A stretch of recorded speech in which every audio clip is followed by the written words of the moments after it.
Which is horrendous. It's horrible. Yeah. So, and then he wakes up in the morning. He doesn't think about killing Jews the first thing in the morning. He thinks about being there at 5 o'clock at the first 50 people in the line for bread, because if he doesn't, he will miss the food for his family. And he goes back and he finds a message saying that we are going to bomb your house. He comes back, he loses his whole family. Now tell me, what is a proportionate response for that?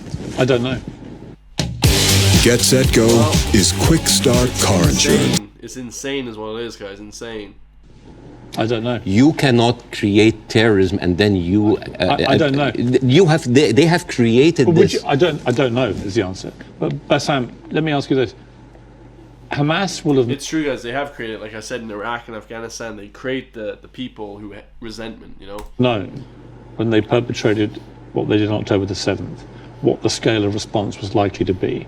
How does that help the Palestinian people? I don't know. That they are supposed to serve? I don't know. The wheels are already set in motion. But it doesn't, does it? I do not, I feel sometimes that Hamas is with us in the room, that we are bringing Hamas. Who has the power in this equation? Who has the fourth largest and strongest military power? The whole idea about Israel, it's like, oh my God, the Arabs are going to destroy us. Look at the map. Hang on. Hamas's stated goal is the eradication of Israel and the Jewish people. Yes. They make no pretense about it. They've made no attempt, unlike the Nazis who try to cover up their crimes. Absolutely. They've made no attempt to try and deny what they brazenly boasted about it. Yes. They are proud of what they did. Right? And they will have known, again, the scale of what they did on October the 7th would have prompted this kind of response, which would have led to thousands of innocent Palestinians getting killed. And my question for you... I wish the 7th of October never happened. Right, but every time something happens. You say, well, Hamas is everywhere. Well, yeah, actually all roads roads on this particular part of the crisis, and I accept it's been going on for 75 years, this conflict, but all roads in this crisis lead to Hamas and what they did. And not necessarily. Because all roads goes to the condition that created Hamas. If the Jewish people were expelled from Europe and went to Argentina or South Africa and Uganda and went in and took the land, you would have Hamas in all of these places. You and I can agree that the conditions Palestinian people have had to endure in Gaza for a very long time are completely unacceptable. I think it's completely unacceptable that Israel has wielded such control over the people of Gaza, working out who can come in and who can go out, turning on and off water and power on a whim, turning off the internet on and off at a whim, all that kind of stuff I can completely agree with. But given that I think we agree Hamas are a terror group... Okay, let's say... Let me finish my question. Given that we agree that Hamas is a terror organization who have a publicly stated position of annihilating not just Israel, but Jewish people, and as we saw on October the 7th, they mean it. If you are Israel, what do you do to get rid of those people who have shown the world that's exactly what they will actually do if they get the chance? You know what I would do? I would give the Palestinians what they deserve. Terrorism is a virus. Yes. It's a virus. I agree. If a patient with a flu came to you and you're a doctor, how can you treat that patient? How do you treat it? As a doctor, how do you do? Well, you're the doctor. You give them nutrition, fluids, and rest. So the immunity of the body gets rid of the virus on its own. If I received that patient with a flu and I took a sledgehammer, it's like, why are you not getting better? Do you think that patient will get better? No. You are weakening him. You are making him worse. Israel did not just weaken the body of Palestinians, making them unable to get rid of hate and radicalism. They have openly bolstered about helping and giving money to the same terrorist organization. True. So, I agree. I think Netanyahu is complicit in keeping Hamas in power because it suited him politically. Yes. And I think you can't get away from that. Yes. There's no question of that. But there's also no question that the Israeli government, led currently by him, has to stop Hamas from perpetrating another terror attack. And again, it comes down to this question. What do they do to get rid of Hamas if it's not what they're doing? I don't know. But as an Israeli citizen listening to this, how come that my prime minister bragging about giving money to the terrorist group that he is using right now to eradicate a whole group of people and yet using them as an excuse. Isn't that weird? This is like this is like Tony Blair being like found like giving money to Al Qaeda or ISIS and then going to fight them. How does this work? How does this work? I agree. How does this work? I agree with you. So yeah, it's a terrorist attack. And Israel is funding them. I mean, this is in the words of Benjamin. This is the thing about Benjamin Netanyahu. He brags about that stuff. So this is a circular question. Yeah, but yes, I agree Hamas is to blame. Who created Hamas? Who's helping them? And who is allowing for an environment for that kind of hate and destruction of Jewish people to aspire? And the thing is, there's something very important to the Western audience here. They think that Israel is a small, tiny country between the hostile Arab countries. The biggest military power in the Arab world is Egypt. They have a peace treaty. Their neighbors, Jordan, they have a peace treaty. Saudi Arabia, Emirates, either like have like full relationship or like on the way of normalization. The only people that, even Syria is not like even like they didn't launch like a single bullet.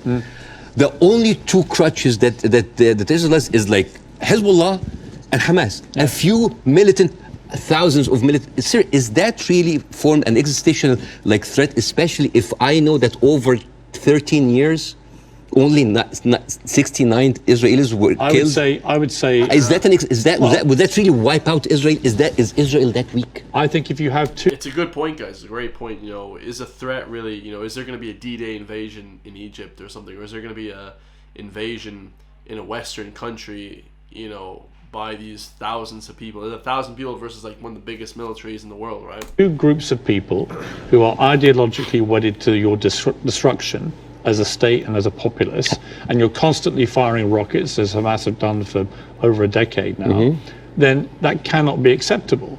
You have to stop that, right? These are terrorists who've now shown on October the 7th their true colors. They don't just talk about wanting to kill all Jewish people, they are going to do it if they get the chance. So I don't believe Hamas can possibly stay in any position of authority in Gaza. I think that would be ruinous for not just the people of Gaza, but also for Israelis. So if you're going to get rid of them, which many people think on both sides is inevitable and should happen as a consequence of what they did, the big question is, how do you do that? And I don't know any other way other than the way Israel is currently doing. Hence my personal moral quandary about this. So if a terrorist takes over the Empire State, instead of taking him out, we bomb the whole Empire State? Well, that's the question, isn't it? Proportion. That is not even a question. Well, that was not even a question, because that would be ridiculous. You talk about the normalization of the region. I mean, the theory that I most buy into, supported by recent, I think, Wall Street Journal reporting, that hundreds of Hamas terrorists had gone to Iran for training before this attack. It had obviously been very carefully organized, and so that is, I think, highly likely. But if you're Iran, and you're looking at all this normalization, and you're looking at Saudi Arabia being next, this is your worst nightmare. So a perfect time to commit an atrocity like this through your proxy of Hamas. Again, I'm not a political expert to know what is the background, but let me tell you. It's a likely theory. Is Hamas justified? Is all of the horrible conditions that Palestinians are living in, is that a justification for Hamas doing what they did in October 7th? Good. Do you think so? Of course not. Right. So we're agreed. No, of course. So let me ask you the question a different way. There is no justification what Israel is doing now. No Hamas, no terrorist attack justifies this. Well, because you have been there. No, but you have been there. You have stood against the Iraq war. Yes. And that is too much. Yeah, but here's the difference. You are killing a whole population. No, here's the difference. I didn't stand against them for that reason. I stood against the Iraq war because I did not believe we had seen evidence that Saddam Hussein had weapons of mass destruction. So we were fighting a war against a country and a despotic leader which had nothing to do with 9/11, as they were trying to claim. It was actually a lie perpetrated on the world, and the consequences were disastrous. 1 million people died. I mean, over 150 British troops died. My brother served in Iraq and could have been one of them. You know, the whole thing was a fiasco, a deadly fiasco. It led to the rise of ISIS and all the hell that came with that. So, you know, yes, absolutely, I fought that campaign against that war, and I wish I'd been successful. But the singular difference here is no one is disputing, least of all the Hamas themselves, that they perpetrated this attack. And I believe Israel has a fundamental right and a duty to defend its people from them doing it again. So if we can agree on that as a principle of a country that's had that kind of attack and how you deal with it, the question then becomes, how do you eradicate the people who did it? And I just think, given the intense nature of the way the population exists in Gaza, very, very large numbers of people in confined places, and that is in itself unacceptable, and I will agree with Piers Morgan has a roundabout way of saying that he doesn't, support things, guys. It's like that, and that has to be fixed longer term. But actually, if Hamas are everywhere there amongst these people, I just don't see any alternative to what they're doing, and I'm very happy to consider one. But I don't think you have one either. So if the Iraqis were actually, there was evidence that they were behind 9/11, would that still be okay to kill a million Iraqis? We have a parallel, which is Afghanistan. And in fact, I would say, but that raises a different question. So was the Afghanistan war just? I believe it was, in a way that Iraq wasn't. I believe that Afghanistan was harboring terrorists, Al-Qaeda. We know that they were training there. We know the Taliban were there. And we went in, we launched this war. It goes on and on and on. Huge bloodshed on both sides. And in the end, after a ridiculous overnight pullout by America and President Biden, the Taliban are back in charge and waging the same kind of medieval rule they waged before all this. So you've got two things. Was it justified to strike back at Afghanistan for harboring Al-Qaeda? I would say yes. Did the means in the end justify the war? You could argue no, actually, because actually you ended up with the Taliban back in charge. So they're two different things. And it may well be here, by the way, as I've said, that if Israel pursues this ground invasion, it backfires horribly. It leads to a much wider conflict involving many other people, possibly including Iran directly. And it could be a horrendous escalation and a massive war raging through the whole region. And that is my fear about it. But I come back to the central point of justification, and I'm really struggling to see what else Israel is supposed to do to get rid of Hamas. And if you've got an alternative, let's hear it. I do. Piers, this is never about Hamas. Believe me, it is never about Hamas. If somebody tells you who they are, listen.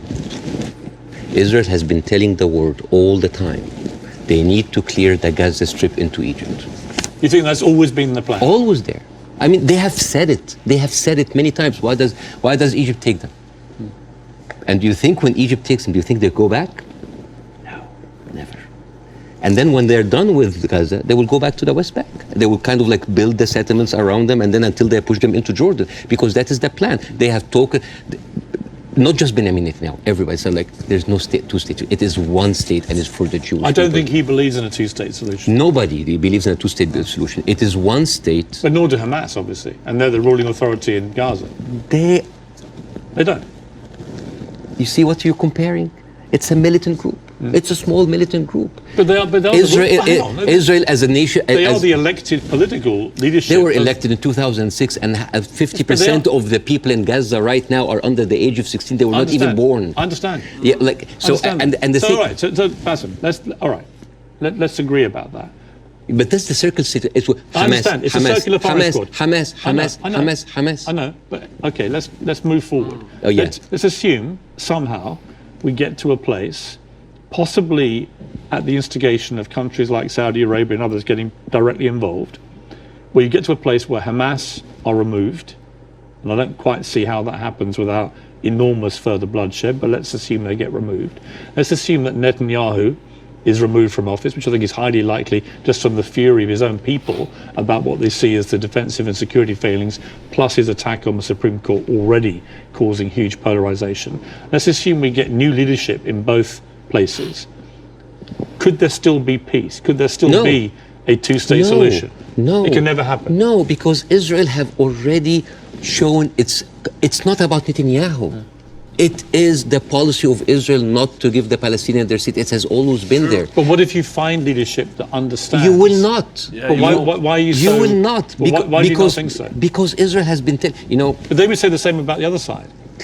And I remember... Who has the power? Let me give you a parallel. Obama in his book... Let me give you a parallel. Okay. Let me give you a parallel. Northern Ireland, okay?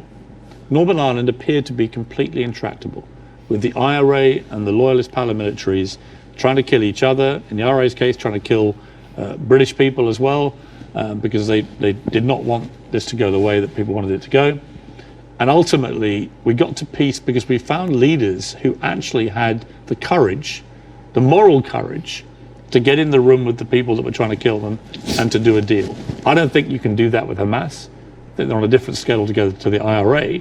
But we did have a seemingly intractable place riddled with violence on both sides, and eventually we got peace. Do you not see there's any chance of doing that here? No, not with Israel. Obama, after he left office, he wrote in his book, the problem with the Palestinian-Israeli conflict is that one side is extremely powerful and one side is extremely weak. There is absolutely nothing to oblige that strong side to give anything.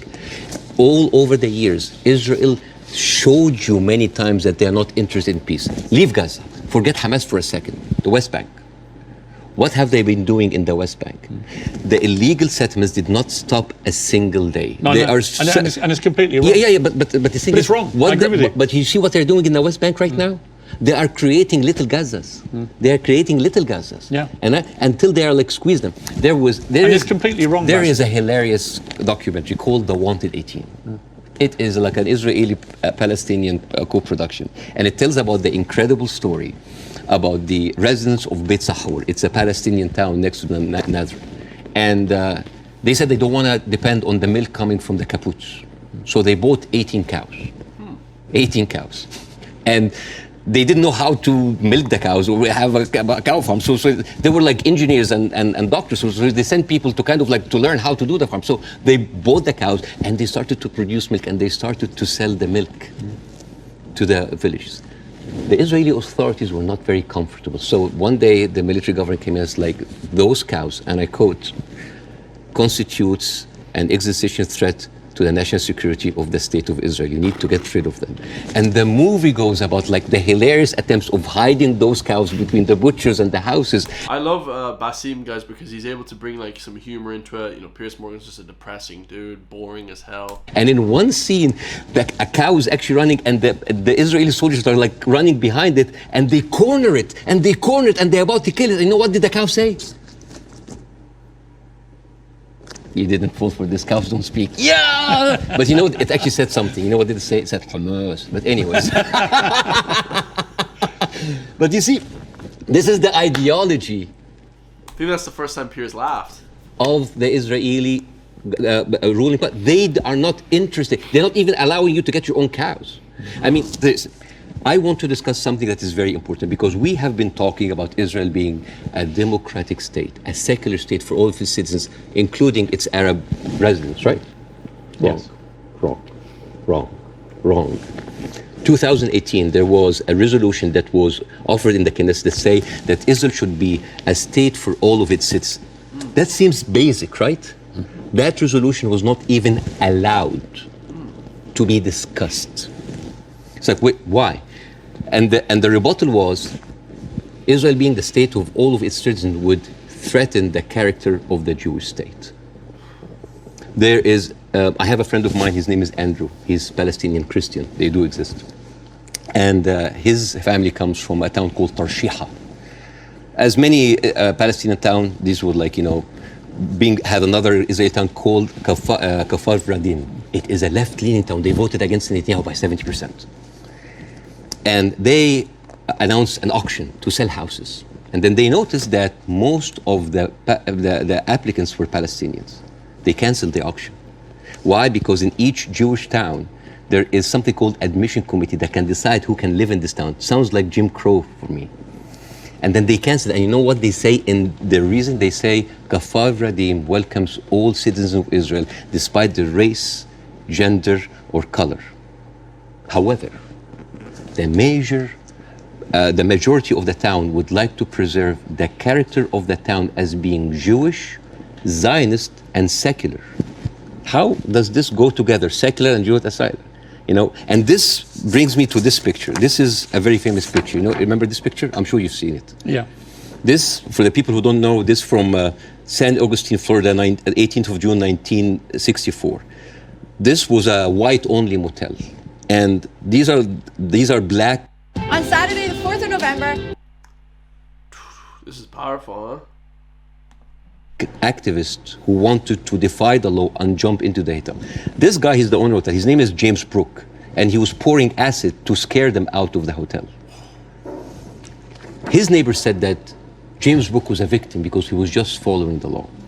And you know what James Brooke said? He said, it's not like I don't like black people, I just don't like them in my swimming pools. Now, if an official said that, wouldn't you say that this town has kind of a systemic racism? Yes. This quote was not said by James Brooke. It was said by Deton, the head of the Galilee municipality, when he said, I don't like Arabs. I don't just like them in my swimming pools. Yeah, I saw that. The town of Nazareth Elite, 2010, the Arab Christians in the town, they requested to set up the Christmas tree next to Nazareth. This is the birthplace of Jesus. And you know what they said? We cannot have it because non-Jewish symbols would offend Jewish residents. But this comes back to what you were saying at the start, which is about the hate on both sides. No, I'm not talking about the hate. I'm talking about this shining example that Israel won't tell the world that we are like the Western world. We are secular. I don't know if you know this, but they're not just like secular, like Christians against their own Arab. I'm talking about like Arabs with Palestinian, with Israeli identity. I'm talking about them being even racist against their own people. 1950, Yemenis immigrants that came from Yemen, and they were in the transition camp waiting to be transferred into Israel. Their kids were taken away from them and given to white Ashkenazi Jews because they were not white enough. But Bassem, what would happen if a Jewish person went to Gaza? Why would they go to Gaza? Exactly. Even I wouldn't go to Gaza. Exactly. That's my point. Yeah, it's a dystopia. Who would? But I'm just. So it's not just. You're raising points about Israel, making out that somehow they're as bad or worse. No. But what's going on there? Hamas has ruled over yes, the Palestinians in the most oppressive way imaginable. Absolutely, but you know what? Hamas never claimed that they are the only democracy in the region. They never claimed that they are secular. They never said that they adopt Western tradition. And they definitely, they did not use that lie in order to carpet bomb a whole country. Okay. Now here, I want to say one example. And I'm going to leave you. All right. Israel, you think that Israel will by the way, the whole thing about the Yemeni children, you can find it in New York Times. It's called like the lost children of Israel, the forgotten. But even when Ethiopian people were immigrated to Israel, Ethiopian Jews, women then report 2013. That is not like 50 years ago. They reported that they were given against their consent and without their knowledge contraceptive shots so they wouldn't reproduce because they are the wrong color. Israel is a racist, apartheid country that is projecting this shiny example of secularism and democracy for the people so people can accept whatever they do because they look at Palestinians as lesser people. This is the whole point. This is the whole point. And I would like to quote Winston Churchill. He had a quote that say, I don't believe that we have made a great wrong to the Red Indians of America or the black people of Australia because they were replaced by a higher race, a stronger race, a more world-wisely race. This is why Queen Rania is criticizing the West. This is why we here said, like, where are your values? Because this is the crux of the problem. It's not Hamas. It's not Palestine. It is people looking at us as lesser human beings. Bassem, I don't dispute the characterization that a lot of the Israel administration look upon Palestinians as lesser people. Otherwise, they wouldn't. They even look at the Ethiopian Jews and Yemeni Jews like less. I wouldn't dispute that. I want to quote you to end this. No, why would you end this? Don't end this. We'll be talking for 2 hours. Why not? At some point, we're having an amazing time. We can do another interview. Well, this one goes big. I think this is a neat way to end it. He said, I actually believe there is a middle ground between everybody and they can meet. I direct my criticism for the extreme of each one of them. That was you, Bassem Youssef. I agree with that. But I don't share your view there can never be peace in this region. I think there can't be with the current leadership structures in both countries, or both places, but I definitely think you've got to be optimistic about peace. You just need to find people I that can hope so. forge it. I hope so, but the reason, listen, I refused to come on your show when your producer first called me for the first interview because I was scared. I was afraid. For me, that was a career suicide. Because and I have, I'm talking, this is even important because you are someone who's always talked about like against cancel culture, about like speaking your mind out. Speaking your mind out. I left Egypt and I came to America, the land of the free, the home of the brave, but I didn't know that there was a fine print said that you cannot speak about Israel. I have issue with that. Israel is a foreign country. They're allies, good. But you can speak about Israel. How many people lost their jobs? Even Bella Hadid, she by the way, she hasn't lost her job. No, but she's talked about death threats. She's talking about like being silenced. Sure. By the way, Bella Hadid she's Palestinian. And you know who else? Gigi Hadid, sisters. I love the Hadid. They are with us. Yeah. Anyway, so I know them both. They're very nice people. Yeah, but the thing is, if you are that high and you cannot speak about it, and it's not about. It's well, you can. You just have to. You can. I mean, I've spoken out about these issues, and you get shot at. Not literally, but metaphorically, all day long on social media. But that shouldn't stop people from doing it. I'm just like wondering, as an American, you do? As an American, yeah. But like, I'm doing now because like the first interview went well. Right. I'm doing that because I want people to see that you can really speak up and not just get canceled, but get rewarded. My career is going fine. Yeah, it's great because I want people to have the courage. There should be no limits. I'm kind of like so confused as an American citizen why every American presidential candidate have to go and kiss the hand and bend the knees to AIPAC. This is a lobby that works for a foreign country interest. Why don't we have like a lobby for Saudi Arabia? It is they're giving us more money. You know the great thing? You can say that here. Yes. You couldn't say it in Egypt. That's why you're living here. Yes, but again, a lot of people feel the burn, the heat whenever they come down. But if I was an American, I'd be going, oh, all right, Bassem. All right, we'll take the criticism because you can do that in this country. And I'm happy. When you criticize the government in your own country, yeah, they drove you out. Yes, and that's why I came to America, to play the white man's game, to actually to pass this acquired white privilege to my children. But the problem is just a country of white people. But here's the problem. And the white man's game, the game in America is not a white man's game. It's a game that actually has a democracy and believes in freedom of speech. But there are dog whistles everywhere. You're not going to be put in jail for this interview. Or I can lose my career and I can lose jobs, and you know that. You could in Egypt, you could. No, here you can't. In Egypt, they arrested you. Here you can't. And they threatened you, and you would have probably ended up in prison or dead. Here, a lot of people lost their jobs because they spoke up. Yeah, guys, in the Western world, you can do the same thing as well. It's just luckily, and of course on the right side, Ireland is standing up for, the right side. And, in Ireland, there's like every single day, there's like, protests for Palestine. I'm pretty much helping trying to promote it here as well on the internet. I don't have a job, guys. I work personal training and I do full-time YouTube. But I'm just saying that if I had a regular job, you absolutely can be prosecuted for regular work. Like, you know what I mean? You don't have that freedom of speech when you have regular work. Like, I don't know what Piers Morgan is trying to say, that you absolutely can 100% in the Western world get sacked from jobs for speaking up against this. Depends what they say. Of course, but again, if you're Kanye West and you spew anti-Semitic garbage, I'm not. You're going to lose. I will never adopt that kind of point of view. But the thing, Kanye West is a whack job. Thing is, there's dog whistles everywhere. As I told you at the beginning, you cannot just say it's like anti-Semites. Like, I mean, now how come that the Palestinian flag is outlawed? By the way, it's outlawed in Israel. If you raise the Palestinian, you go to jail. And now they're saying like the Palestinian flag is a pro-Hamas. No, it's not a pro-Hamas. I was doing a comedy show in Arizona, and a guy was like wearing like a kufiyah, like a scarf, and I took it, and I'm not like in hyperbole and like wearing symbols, but I just took it because like, why are we gonna outlaw colors and flags? That is absurd. That is not right. I agree. I don't think you should, but you should certainly outlaw Hamas. They're already outlawed. I mean, I'm not supporting them. They're a terror group. Okay. But the people with the power, the people who supposedly have the... And you should, by the way, I will say this, you should be able to criticize the Israeli government without being accused of being anti-Semitic. But I have in this interview repeatedly, and I'm not anti-Semitic. I just have a problem with all of what the Israeli government's been doing. And I have a problem with how any criticism to Israel by some circles here are considered anti-Semite. This is not fair. But a lot of the people doing it are actually anti-Semitic. Yes, but also a lot of Zionists are against Israel, that they hate the Jews. We've discussed that. I want to end on a happy. But before that, I want to just like say 2 words about the media, which is, please. Sure. Mr. Zomlot, the Palestinian ambassador that you have This guy lost 6 members of his family in an Israeli strike.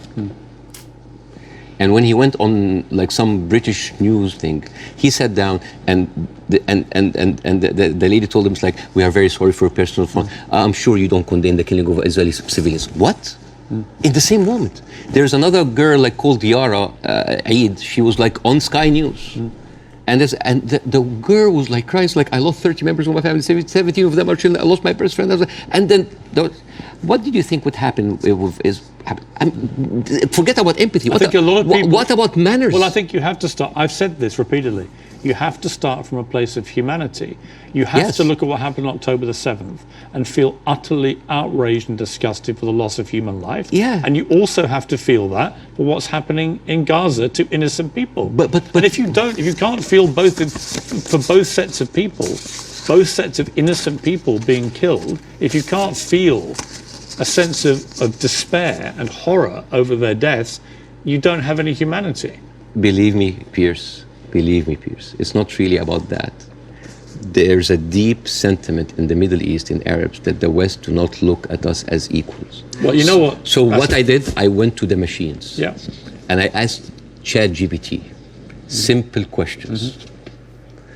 Do Israelis deserve to be free? And you know what they tell me? Yes. Israelis deserve the right like any other people. And then I asked the same question, do Palestinians deserve to be free? And you know what they tell me?